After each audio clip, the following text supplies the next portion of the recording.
Welcome to Hey Clarity. I'm your host, Lindsay, and today we're doing a collective Akashic Records reading for the Scorpio New Moon. The questions that we're going to ask are, what is the overall energy for the Scorpio New Moon? What are the best ways for us to navigate this energy? What story is unfolding for us from the new moon in Scorpio to the corresponding full moon in Scorpio on May 1st of 2026? So if you want to circle that date in your calendar for next year, you can keep tabs on what's unfolding. What are the best seeds or intentions to set or plant at this time? And then what's the most important message we need to know? Let's get into it. Scorpio New Moon. What is the energy of the Scorpio New Moon? Deep roots. Deep roots. Like I'm just seeing roots just like almost like I'm getting like ever long, like growing really deep down into the soil. There's like a couple. So it's like there are some roots that are more like at the surface branching out, but there are like fatter, deeper roots really deep into the soil. And I'm just looking like it's almost like to the core of the earth. This is like soul collective roots. The energy of it is deep. This is like, I'm getting like taproot, like deep veins. Like we are settled somewhere in our lives. Some aspect of our soul is creating very deep, strong taproots.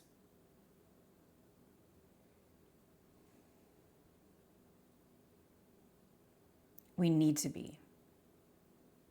It's our soul's calling. Like our souls are calling for deep roots. And it could be in a physical place, like settled in a physical place, or it could be our roots, our threads from a heart-centered place attaching to our people. But it's like these roots are like coming out of our heart space and like linking up into each other and then going deeply into the ground. It's a very powerful soul calling. And this is like long term. This is not short term. These are the kinds of soul callings that like they're saying last through lifetimes. And we're either having like new connections or reconnections, reunions with past life friends, family, loves that have carried through time, and we're being reunited on this level for this next level. And it's like, however near or far we are from each other, our roots, the systems, our root systems are very strong. Like I'm just seeing like almost like ancient, like these roots are fat, they're ancient, and they almost like go to like the soul's, like the core of the earth, the soul core of the earth. It's a very meaningful, powerful new moon. And it's opening up, they're just like secret core values. Like it can feel really open and intense in our heart space because these like reconnections or these reunions are like lifetimes. They're meant to be for lifetimes, or they have been through lifetimes. And it's almost like these portals through our hearts. There's like a high intensity that's happening. It's like pouring out of us. It's pouring out to live. Give this love. Give this rooting. Give these roots time to settle. Once the reconnection or the connection is made, it's like boom. Like something's open. No big deal. Scorpio, new moon. Jesus. Okay. How can we navigate? How can we navigate this energy? They're just like breathe. They're like spacing out the word breathe. They're like breathe and space. It's like breathe. B space R space, spelling out the word. Same with the word space, S space. Breathe in space, like the intensity, this intensifying of these reconnections or these connections. They're powerful. Anything else? How to navigate them? Have fun. Like not to be so serious, like try to have fun. The intensity of it can feel really serious. It can feel very serious because it's so real, like it is so real. And then to come online in this way, like boom, it's just like, it's intense. So take your time and breathe and give it space and like breathe in the spaces in between. Anything else? There's something about not making it too compact. The intensity of itself, the draw itself is so strong that it's kind of like, they're kind of showing like spending time with this place or these people, this person, like to have it be compact. We can feel suffocated or it can be suffocating. But because it's meant to be, like it will last, but I'm getting that like it's almost better for us to have the slow burn and have like the spurts and have the space in between to breathe, to like process, to integrate, to make sure to go from uncertain to certain. Like these things need space and time to breathe.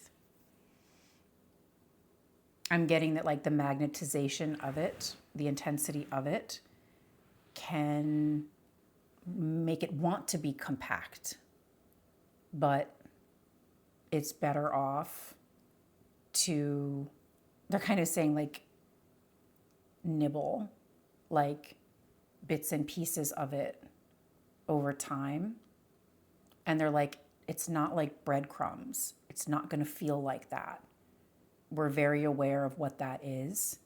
It's the responsibility of the slow burn to integrate and take your time and make sure and go from uncertain to certain.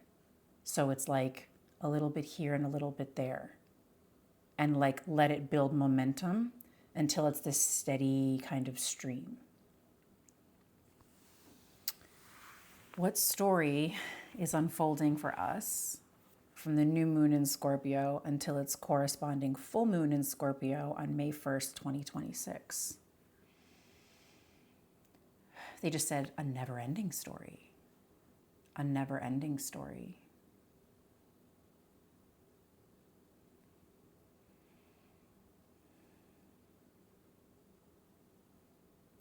It is very much feeling like relationships and love, but also deeper connections with your friendships and even your family.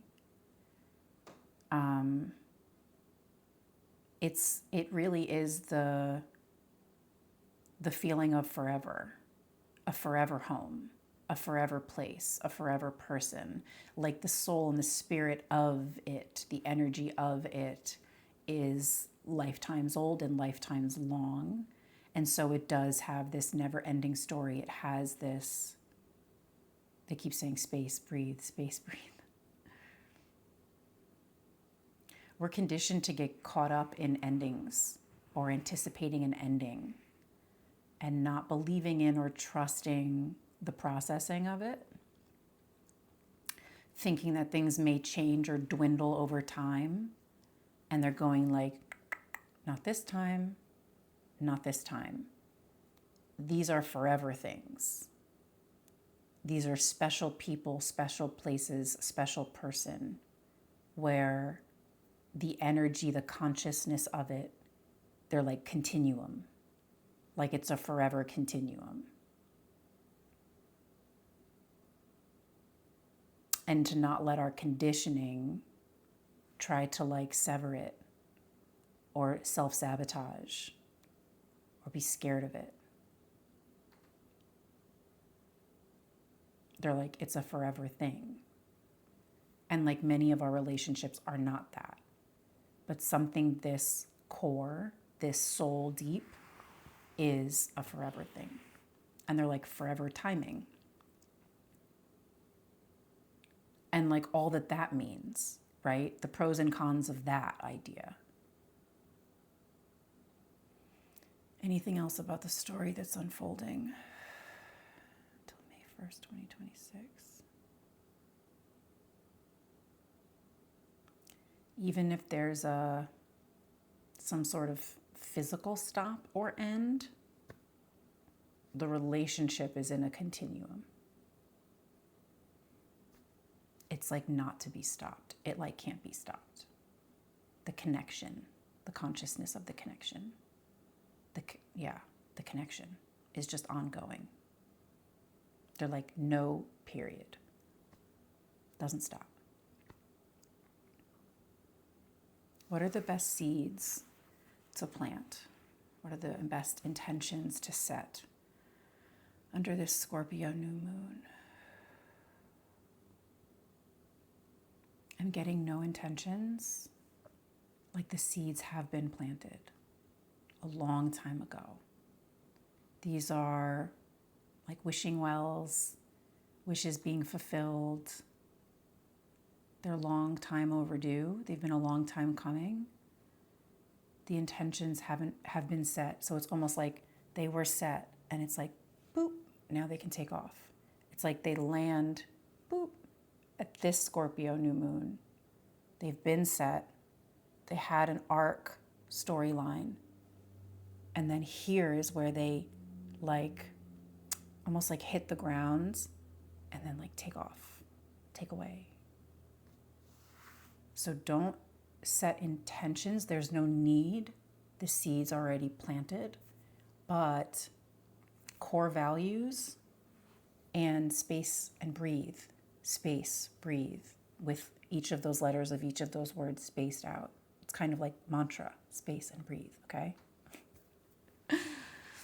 They're like no intentions, like no need, no need. Shh. Like it's like almost like too much for even that.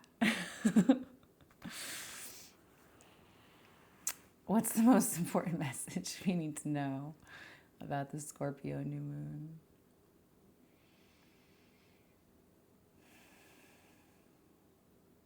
Time will tell. It's unfolding, it's opening, it's unraveling. I'm seeing like gifts being opened. I'm seeing like things that have been spiraled shut, closed, opening. There's just opening. There's opening, opening, opening. We're in a time of opening, unfolding, unraveling.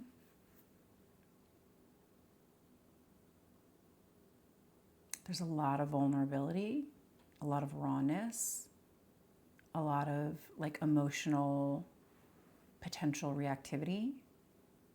And that's why the space and the breathing is very important. They're like, it's crucial.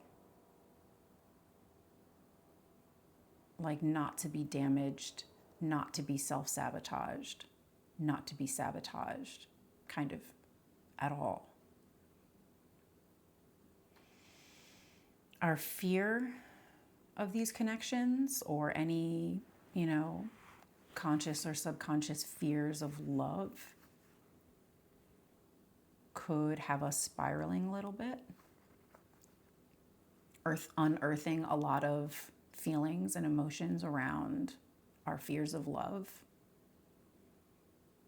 And that's where the sabotage can come in, the self-sabotage can come in. Wanting to run away, wanting to cling too tightly. And that's a bit of the navigating that we're going to be doing. And what they're bringing to our attention is that for the past few years, kind of collectively, almost like on like an internet social media level, we've been talking a lot more about relationships and love and boundaries and our connections. And so we've been in this kind of collective study about who we are and where we are in our relationships, how we show up. So we've been doing a lot of studying and integrating And they're almost showing us closing the books on all the stuff we've been studying, closing a big book on it, and just saying no rules. And a lot of us teasing through it, doing that research, studying like that, was almost our way of avoiding and procrastinating just doing it. It's almost been like highlighting our fears around love. Oh, if I can find all these reasons why I can't love or don't want to be loved, or they're like, we've been really highly and hypercritical of ourselves and others in relationships, and all of those things are we're pushing each other away. We're judging, anticipating, expecting, all of it falling down. We're just expecting towers in relationships. So they're saying, like, that's great that you've done all that research on relationships and you think you know who you are, but we're in a different level of our evolution as people. And so when we're navigating our relationships right now, we need to throw out those books. There are no rules, and we need to figure out new rules. Because we're new people and we're evolving. And what we were studying was based on old ways. And they're kind of saying patriarchal oppression.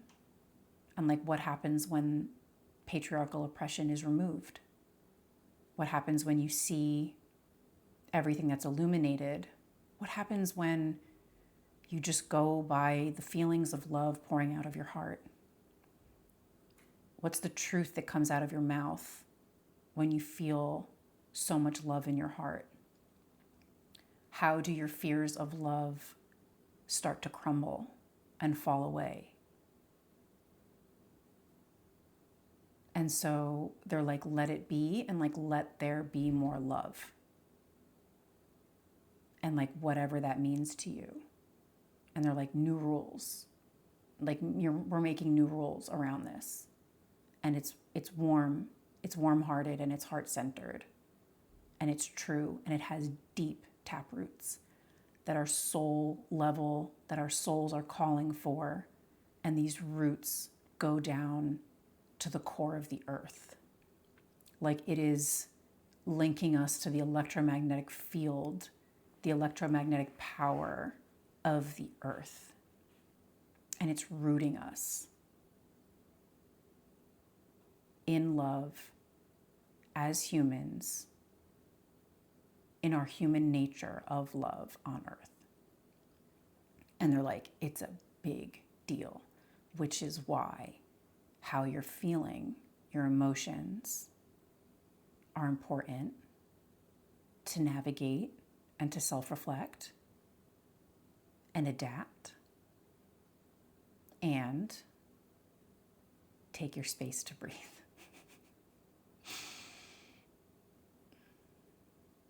Okay? They're like, it's very intense. So just be aware of that. But they're like, you can handle it. They're like, you guys have been calling for love. Like, you've all been calling for like true, real love. And they're like, voila, here it is. It's God sent. It's source sent. It's sent from many universes onto planet Earth. And you've been asking for it and struggling to find it. And it's here. So they're like, basically take it or leave it. But they're like, we recommend you just take it. Like, take it and run. Run with it. Use it. Love it. Let it be what it wants to be. Make these new rules throughout the book. No dramatic endings. It's like this forever continuum. Okay. New Moon in Scorpio. Well, I hope you enjoyed that. Let me know how that's landing for you. Thank you so much for watching, and I'll see you guys next time.